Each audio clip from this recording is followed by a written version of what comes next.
সাংবাদিকের হাতে তো ক্যামেরা, তাকে কেন মারতে হবে?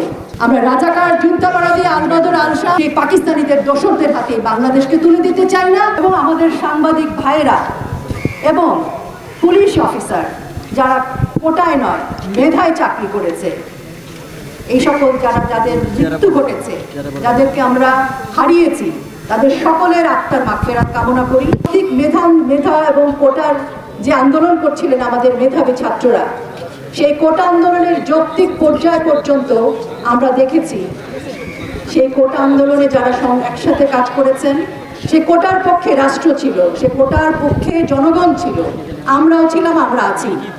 কিন্তু আমি এই ছাত্রদের বলতে চাই, আপনাদের কোটা আন্দোলনকে ঘিরে আপনাদের ঘাড়ে বন্দুক রেখে যারা আপনাদেরই মতো বাংলাদেশের অন্য সন্তানদের উপর গুলি বর্ষণ করছে, আরো যে লাশ পড়ছে, সেই সুযোগ আপনারা দেবেন না। আজকের এই বাংলাদেশ আপনাদের আমাদের। আজ থেকে 5 বছর পর যে বাংলাদেশের স্বপ্ন আমরা দেখি, বাংলাদেশ মুক্তিযোদ্ধাদের বাংলাদেশ। এই বাংলাদেশে দাঁড়িয়ে আজকে যদি আপনাদের মতো মেধাবী ছাত্রছাত্রীদের ঘাড়ে বন্দুক রেখে কেউ রাষ্ট্র ক্ষমতা দখলের আন্দোলন করে, চক্রান্ত করে, রাষ্ট্রের বিরুদ্ধে নৃশংসতা করে, রাষ্ট্রের সম্পদ ধ্বংস করে, রাষ্ট্রের মেধাবী সন্তানদের লাশ রাস্তায় ফেলে, দৌড়ে গিয়ে পুলিশ অফিসারদেরকে পিটিয়ে মারে, সাংবাদিকের হাতে তো ক্যামেরা, তাকে কেন মারতে হবে? কোটা আন্দোলনকারী সত্যিকারের যে ছাত্ররা রাস্তায় আছেন তাদেরকে বলছি, এ দায় আপনারা নেবেন না, এই সুযোগ আপনারা দেবেন না। আপনাদের আন্দোলনকে ছিনতাই করে যারা রাষ্ট্র ক্ষমতায় যেতে চায়, যারা বিদেশিদের মদদ দিয়ে চক্রান্তকারীদের ইশারায় ক্ষমতায় যেতে চায়, বাংলাদেশকে পিছিয়ে দিতে চায়, বাংলাদেশে হত্যাযজ্ঞ করতে চায়, বাংলাদেশে ধ্বংস করতে চায়, সেই রাষ্ট্রদ্রোহীদের হাতের পুতুল আপনারা হবেন না। শিক্ষক, অভিভাবক, মা বাবা সবাইকে অনুরোধ করছি, যে কোনো দাবির প্রশ্নে আপনি রাস্তায় আসতে পারেন, যে কোনো আন্দোলন হতে পারে, যৌক্তিক কথা যৌক্তিক ভাষায় বলা যেতে পারে, কিন্তু সেই ভাষাটি যখন অন্যরকম হয়ে যায়, আমরা রাস্তায় দেখেছি নিরীহ ছাত্রছাত্রীদের সামনে কারা গুলি করছে, কারা বন্দুক নিয়ে এসছে, কারা রামদা নিয়ে এসেছে।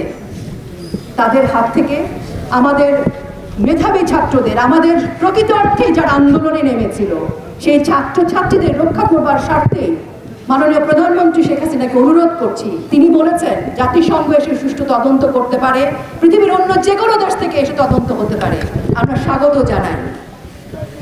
হাইকোর্ট দাবি দাবা মেনে নিয়েছে, রাষ্ট্র কোটা আন্দোলনকারীদের পক্ষে।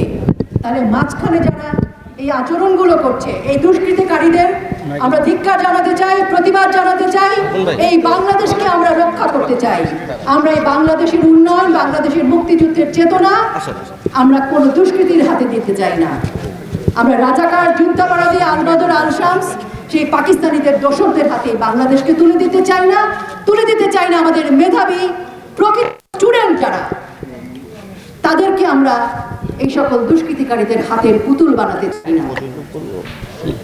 সবাই যেন সুন্দর করে ভাবেন, কেউ কাউকে উস্কানি দেবেন না। সময়টা আমাদের, সময়টা বাংলাদেশের, আমাদের এগিয়ে যাওয়ার সময়। এই সময় আসুন হাতে হাত রেখে আমরা এগিয়ে যাই, উন্নয়নে কাজ করি। যে আগুন নিভে যায় সে আগুনে ঘি ঢালার দরকার নেই। আগুন জ্বালালে কি হবে?